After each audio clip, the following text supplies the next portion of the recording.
Jadi dari mana sih buah iblis ini berasal? Apakah buah iblis ini alami atau itu adalah buatan seseorang?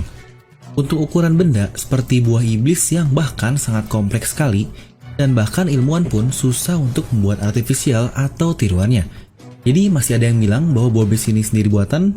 Lalu selama ini kita masih belum tahu nih dari mana asal mula buah iblis ini. Apakah buah iblis ini dari sebuah pohon? Karena mungkin ada alasan disebut sebagai buah kan, buah ini selalu datang dari pohon. Kecuali buah yang satu itu, anjay. Dimana informasi selanjutnya yaitu buah iblis atau roh dari buah tersebut jika mati akan muncul kembali ke buah terdekat. Walaupun mekanisme ini belum sepenuhnya jelas sih karena baru terjadi satu kali dan bisa saja itu unik untuk kasus tertentu saja. Kita pernah melihatnya di Panghazard oleh Caesar Clown. Walaupun begitu, tetap tidak ada indikasi mengenai dari mana asal muasal buah iblis ini yang sebenarnya. Biasanya kalian mengartikan sesuatu yang kurang informasi atau seperti ditutup-tutupi ini pasti akan ada hubungannya dengan, ya, Void Century. Nah loh, kenapa? Karena Void Century adalah zaman yang dianggap sangat tabu oleh pemerintahan dunia. Tepatnya untuk diteliti bagi siapapun. World Government atau pemerintahan dunia terlihat menyembunyikan banyak hal yang terjadi pada saat itu. Mungkin contohnya yang paling jelas adalah Ancient Kingdom dan Ancient Weapon. Dan yang terbaru juga, keberadaan dari Rocks saja dibuat hilang oleh pemerintahan dunia. Sebenarnya Rocks ini berada pada zaman ini, lebih tepatnya bukan di Void Century, tapi karena selalu berhubungan dengan hal-hal tabu yang ada di Void Century, akhirnya keberadaannya dihilangkan. Kurangnya informasi tersebut akan Void Century juga bisa dikaitkan dengan kurangnya informasi kita untuk asal-muasal dari mekanisme kerja Devil Fruit atau mungkin buah iblis. Karena sama seperti yang saya bilang, buah iblis sendiri masih sangat misterius, seperti segala hal dari Void Century yang sudah saya bahas sebelumnya. Mungkin ada banyak sekali teori tentang asal-muasal buah iblis tersebut, tapi mungkin satu yang paling terkenal adalah dari pohon. Nah, kemudian akan muncul ke pertanyaan selanjutnya. Dari manakah asal muasal pohon tersebut? Apakah murni sebuah pohon biasa ataukah ada mutasi di dalam pohon tersebut? Nah, menurut saya, jika buah iblis itu berasal dari mutasi, pasti akan memiliki kelemahan karena mutasi seperti apa yang bisa membuat buah iblis dapat beraneka ragam hingga seperti itu. Lalu, jika mutasi tersebut merupakan asal dari buah iblis, kenapa saat ini sudah tidak ada lagi buah iblis yang tercipta secara alami selain buah iblis yang sudah ada saja? Itu menandakan bahwa buah iblis entah berasal dari mutasi atau apapun, itu diciptakan dari zaman Void Century. Oleh karena itu, sudah tidak ada lagi dua iblis yang tercipta selain buatan Caesar atau mungkin Vegapunk lah.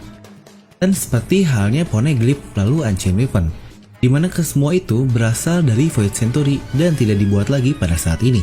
Karena itu peninggalan dari zaman Void Century yang masih digunakan hingga saat ini. Karena ingat, setiap yang mendapatkan buah iblis, mereka dapat dari curian lah atau apapun lah. Jadi mereka tidak mendapatkan buah iblis tersebut dari, nih saya baru metik dari pohon buah iblis. Tetapi lebih ke saya menemukan buah iblis ini, saya mendapatkan atau saya bertransaksi untuk mendapatkan buah iblis inilah, intinya seperti itu. Lalu, ADF atau Artificial Devil Fruit yang ingin diciptakan oleh Vegapunk, hingga akhirnya dilanjutkan oleh Caesar Clown yang melanjutkannya, itu merupakan usaha dari mereka, sang ilmuwan, untuk menguak misteri dari buah iblis yang sebenarnya. Dan akhirnya mereka bisa menciptakan buah iblis itu sendiri, meskipun hasilnya tentu saja tidak akan sama dengan originalnya. Buah iblis buatan dari Caesar Clown bisa diibaratkan seperti fotokopi tak berwarna dari buah iblis asli lah. Oleh karena itu, dia bisa membuatnya dalam jumlah yang sangat besar, meskipun harus mengorbankan kualitasnya, karena toh akhirnya buah iblis dari Caesar Clown atau Smile hanyalah sebatas doan saja, dan dia pun mempunyai resiko yang sangat parah, yaitu Smile-nya ini, dimana hanya 1 dari 10 orang yang akan mendapatkan efek gifters, dan itu pun tidak sempurna bentuk binatangnya, seperti perutnya yang jadi macan atau apapun lah, dimana tidak benar-benar berubah menjadi macan. Nah lalu, buatan dari Vegapunk pun sampai sejauh ini tetap saja sama, yaitu hanyalah Zoan, atau mungkin kita masih belum tahu karena kita hanya baru melihatnya 1 buah saja, yang dimakan oleh Momona Mesum. Ya walaupun bentuknya sempurna, dimana dia benar-benar berubah menjadi naga, tapi kita tidak tahu apakah ada kelemahan lain di balik hal itu.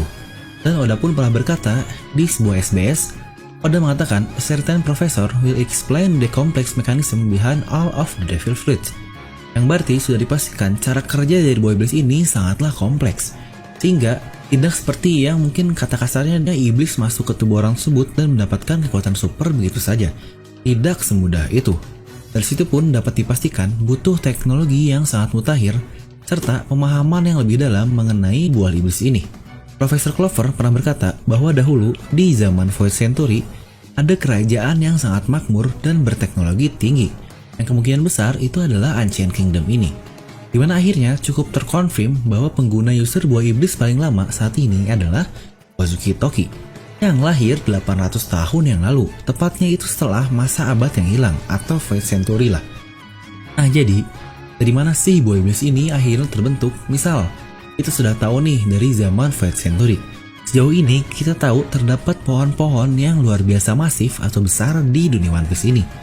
Dan yang sudah diketahui baru ada 3, yaitu pohon Adam yang menjadi bahan untuk kapal kita, Thousand Sunny, yang kita masih belum mengetahui lokasi dari pohon Adam ini ada di mana.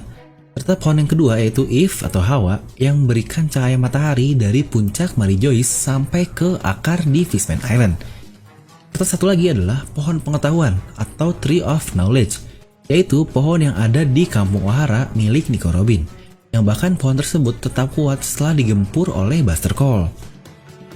Mungkin untuk kedua dari 3 pohon ini cukup jelas lah seperti sebuah cerita nabi, yaitu Nabi Adam dan Hawa. Bahkan ada satu pohon terakhir lagi yang disebut sebagai pohon iblis, dimana ini tempat berbuahnya buah iblis ini atau memang berasal dari salah satu ketiga pohon di atas.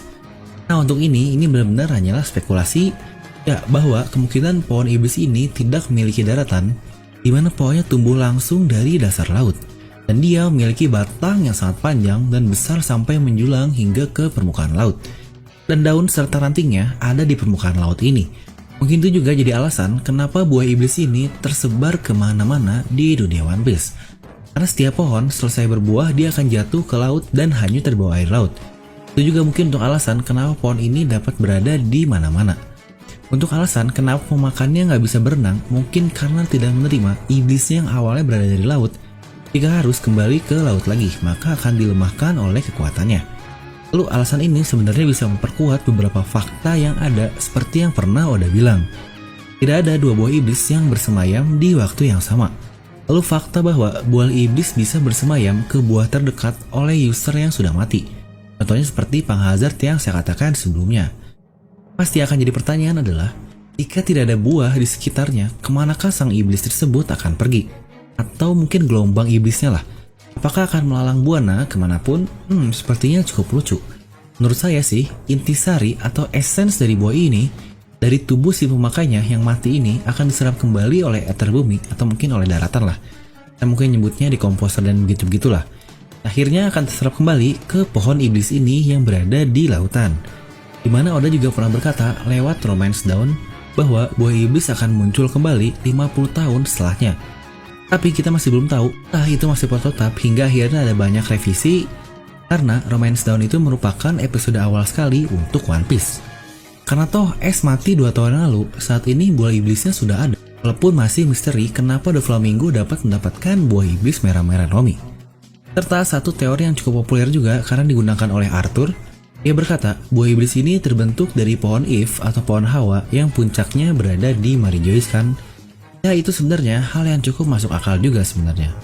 Nah jadi begitulah menurut saya kesimpulannya, buah iblis ini berasal dari Void Century. Entah diciptakan oleh rakyat Ancient Kingdom atau tidak kita masih belum tahu, tapi kemungkinan besar iya. Karena pada zaman dahulu di kerajaan tersebut dikatakan sangatlah canggih. Lalu buah iblis tersebut terbentuk dari pohon besar yang ada di dunia One Piece ini yang kita masih belum mengetahuinya. Mungkin akan banyak juga yang nanti berkata, Bang, kok mirip banget dengan teori dari Return of Ohara atau mungkin si Arthur inilah.